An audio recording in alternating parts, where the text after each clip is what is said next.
Now, who said that building muscle after 50 has to be complicated, dangerous, or even out of reach? Nah, all you really need is a little bit of heart, some consistency, and obviously a little guidance. Now, in my last building muscle after 50 video, I showed you my current lower body, chest, and tricep workout.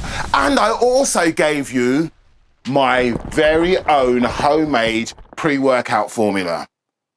Now, in today's video, I'm going to show you a blockbuster DELT, back, and bicep workout. I'm going to show you stuff you probably haven't seen. I'm going to tell you what I do and why I do it. And then, right at the end of this video, we're going to amplify the gains by going into what you should do after training. I'm talking about your post-workout nutrition. I'm going to give you some facts, some real on-the-ground tips so you can enhance and amplify those natural gains. I'm Psymon H, Muscle After 50 coach and naturally jacked 53-year-old. Now, when it comes to building muscle after 50, the same rules apply. Muscle is built through the iron law of progressive overload and intensity of effort. Push your limits, lift progressively heavier, and let each rep become a testament to your relentless pursuit of strength and vitality. As per usual, while I'll do my warm-up, I'm going to explain the protocol that I use, what I do, and why I do it. Come on, you ready to grow? Come on, let's go. I forged a method, both deliberate and fierce, a hybrid protocol that combines the might of slow motion high intensity training with the relentless assault of myo reps. Twice within the span of 8 days, I engage in this brutal iron game. This time around, we're going to put delts, back, and biceps to the test. This is how we're going to do it. This slow motion high intensity training, otherwise known by the grim moniker shit, demands but a single searing set for each muscle group to the brink of momentarily muscular failure. For those who tread the path of muscle building beyond the age of 50, this regime is a boom, meticulously designed to balance the scales of volume and frequency, thus warding off the twin spectres of overtraining and injury. A crucial component of shit is the art of super slow lifting. Unlike the fleeting seconds spent on the rise and fall of conventional movements, this method commands that you go slow enough to summon all the muscle fibers responsible for growth. 10 seconds concentric and 10 seconds eccentric to be exact, meaning that each repetition lasts a heart-pounding 20 seconds. This protocol demands a target of 4 or more repetitions for all upper body movements and 5 or more repetitions for the lower body. If you reach this threshold, the following week we'll see an increase in weight. With the exception of the very first exercise that I'm going to perform today, when I reach failure, I will rest 10 seconds, which is just enough time to recover some of my ATP energy without it switching off the high threshold mode units. They're the ones responsible for anabolic responses and muscle growth. After the brief rest, I will jump into 1 to 2 sets of 5 normal speed repetitions with 10 seconds rest between sets. That's myo reps. By doing this, I can increase volume without overtraining, without adding junk repetitions, which can be taxing on the joints.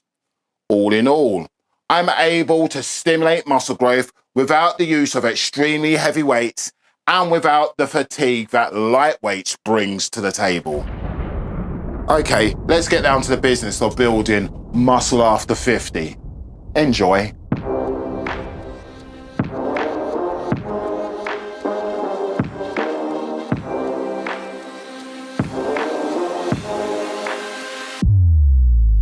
Exercise number 1 is the brutal bottom-up kettlebell press, which is inherently unstable, and therein lies the magic. To overcome this pressing challenge, a greater number of muscle fibers are recruited to keep control of the weight. You will feel the work in the muscles of your front delt, rotor cuff, lats, core, upper chest, wrist and forearms. Yes, this is a humbling start to the workout because you're not going to be able to lift a lot of weight.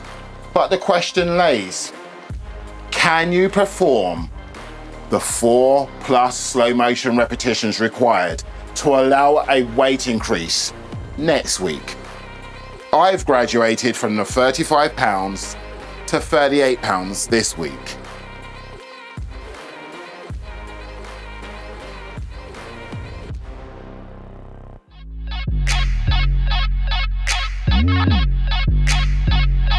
You'll notice I have my elbow in front of my body to maintain a safer shoulder press position. Keep your free arm close by because once the kettlebell gets the better of you, your wrist will start to shake. Now, always start with the weakest arm first and match that intensity and output with your strongest side. 4 to 6 weeks of this exercise and you'll see a noticeable difference in press and core strength.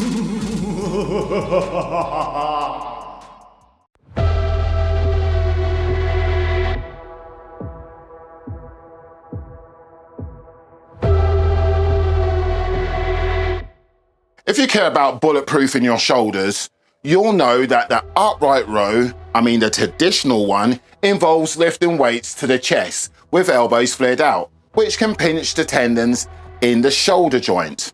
The internal rotation and elevation of the arms in this movement puts the shoulders in a compromised position, increasing the risk of impingement. Here, I'm using an upright row alternative by turning my hands to a neutral position. I'm still getting all of the benefits of an upright row, like mid-delt and upper trap activation, without the risk. Here, I'm aiming to keep the weight at a right angle to my mid-delts. Once I reach that failure point, I rest 10 seconds, and then I hit my 2 glorious sets of 5 normal speed repetitions.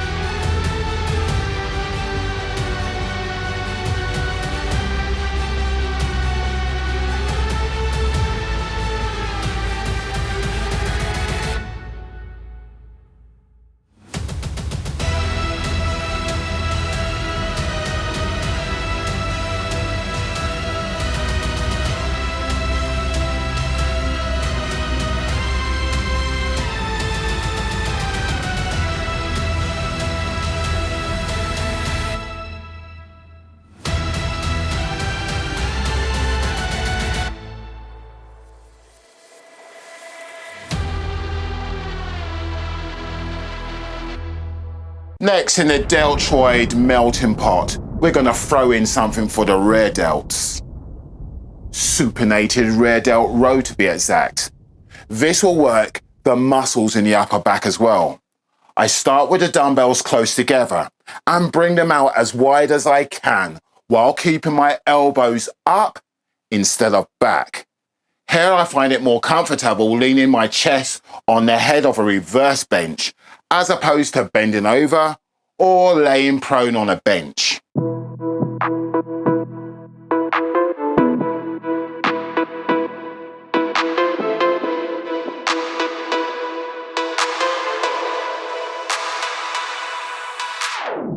Exercise 4 demands that you get on your knees and shut your eyes for a lat prayer. Lat prayers are a straight arm cable pullover with body movement to accommodate the exercise resistance curve to your strength curve. This allows you to achieve high muscle tension in the lats all the way from the fully shortened position to the fully lengthened position. Position yourself on your knees. Lean forward into the weight and let your arms almost but not fully extend. Keep the tension on your lats and not on your connective tissue. With straight arms, pull the rope into your lap while leaning backwards. It's a rhythmic motion. In the bottom position, your elbows should be in line with your torso. Use your body movement to get a good stretch in the top position and a good peak contraction in the bottom position.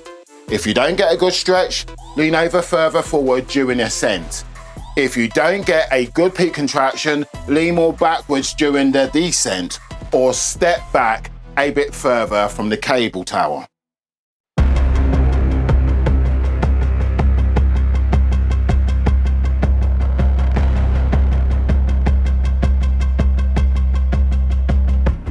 Exercise 5 brings the rest of the back muscles into play with the standing row.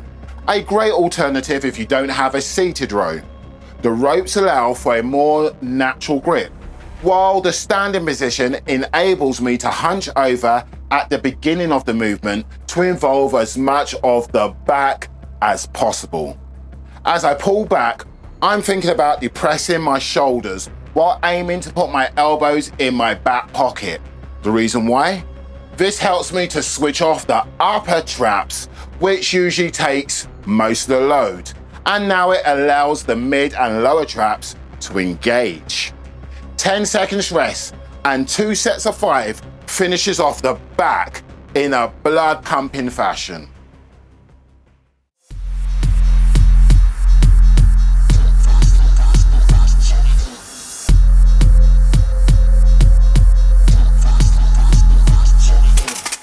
Biceps and forearms are the last two muscle areas to get work. First up, it's the short bicep head, who feels most of the force by way of the preacher curl. The aim is to extend at the wrist to take the strain off the forearms and only travel halfway up to keep maximum tension on the muscle.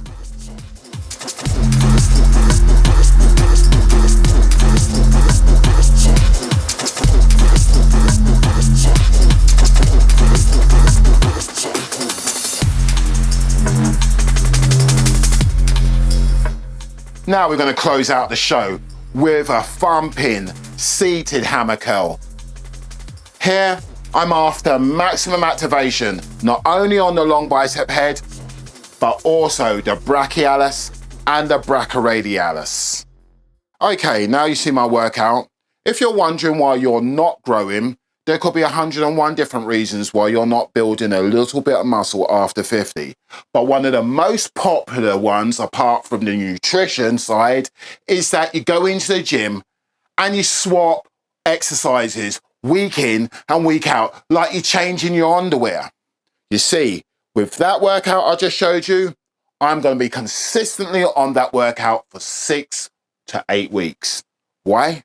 Because of those two principles: intensity of effort and progressive overload.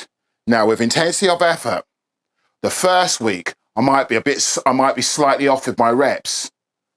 And as the weeks go on, week 1, I might have thought to myself, wow, I train hard. When I look at those numbers before the next workout, I don't know, somehow it motivates me and I feel that my intensity goes up a notch. That's what you're aiming for. Now with progressive overload, that is the objective, is that I've done my rep target. Next week, if I've gone over my rep target of 4+ reps, I'm going to increase the weight by a couple of pounds. And it's that increase of weight or increase of repetitions that's the progressive overload. Now, you can't grow if you keep swapping your exercises. So forget what you hear about, oh, it's about confusing the muscle. Forget confusing the muscle, you're confusing yourself. You need to stick with a set of exercises for a prolonged period. And then at the end of the period, there's a good reason why you need to write your exercises down and the weight you use, you'll be able to see how much you've progressed. Have you progressed in weight? Have you progressed in repetitions? Has your intensity gone up? Only you will know.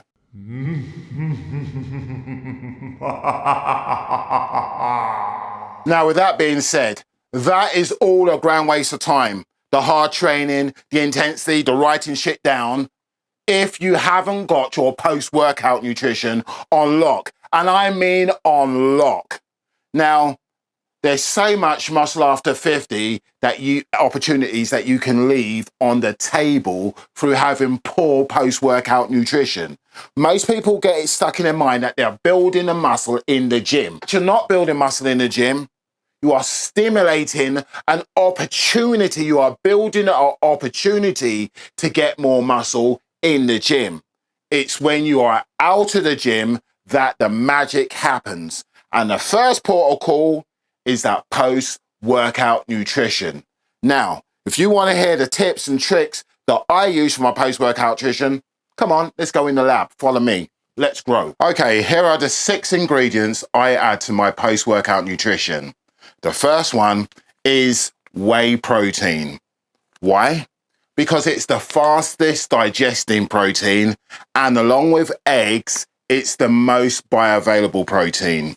It's full of all the essential amino acids plus branch chain amino acids responsible for muscle growth. Ingredient number 2, the most anabolic amino acid in town, and that is L-leucine. Now, you may be wondering, well, if you're using whey protein and whey protein has all the essential amino acids, why the hell would you want to be adding additional leucine to your post-workout shake? Well, that's a good question. Well, the answer in short is that L-leucine in powder form is a free-form supplement, which means that it absorbs much faster than when it is part of a whole protein. See, the problem is while whey protein digests super fast, it may take up to a few hours for the body to extract the L-leucine and put it to work. And the problem with that is then our L-leucine in the blood doesn't get a chance to spike to the maximum level. When you add L-leucine to the scenario now, it solves that problem. Now we've got our protein in play. We've got 30 grams of whey. We've got the 5 additional grams of L-leucine. We need to put that protein to work. Now, one thing you need to remember is as you get older, synthesizing protein and pulling it to work becomes a much harder process. So we have to look for ingredients that's going to make that a much easier process to happen. And one of the first things that you're going to need to make that happen is a couple of capsules or a spoonful of fish oil. When you pair fish oil with L-leucine, the science shows that the synergistic effects is out of this world. Super important when you're a man over 50 trying to make use of that protein to build muscle. Now we need to replenish the glycogen stores. This is going to help us to aid recovery and get ourselves ready for the next training session. And the best way to do that is to add 40 to 60 grams of dextrose.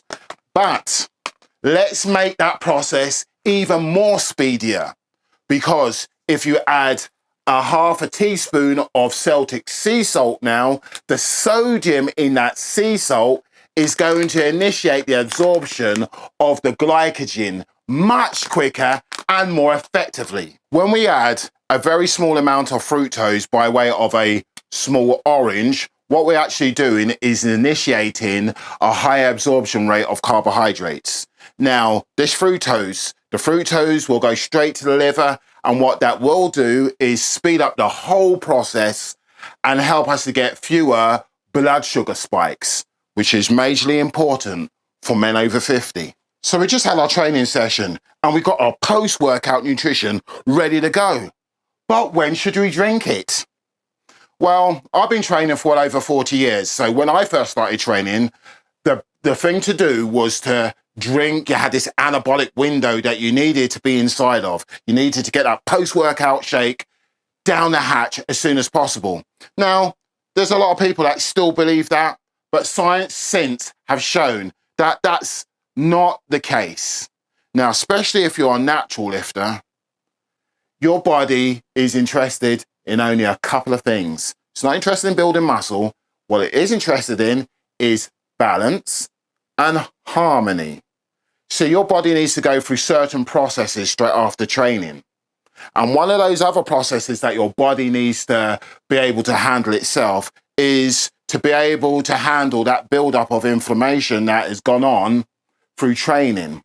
Now, there's certain ingredients that are in this post-workout shake, like our fructose, the vitamin C from our fructose, and the cod liver oil, or the fish oil, should I say, that can stop that process and blunt that. Your body needs to be able to go through those. So me personally, I take my shake around an hour after training. That's what I do. You're more than welcome to do what you feel is right, but if you don't believe me, follow the science. Now we've come to the end of this video. There's only one other thing for you to do, and that is hit the subscribe button if you're not a subscriber, and more importantly, bang bang on that bell notification so you know the next time that I'm dropping more love for building muscle after 50. I've got some more tips and tricks that you should know about. Now, the last bit of exercise that you need to do is use that index finger and click that like button. You'll do this channel the world of good. Now, until the next time of building muscle after 50, stay safe, keep smiling, keep growing. Peace. For more awesome content, like and subscribe now.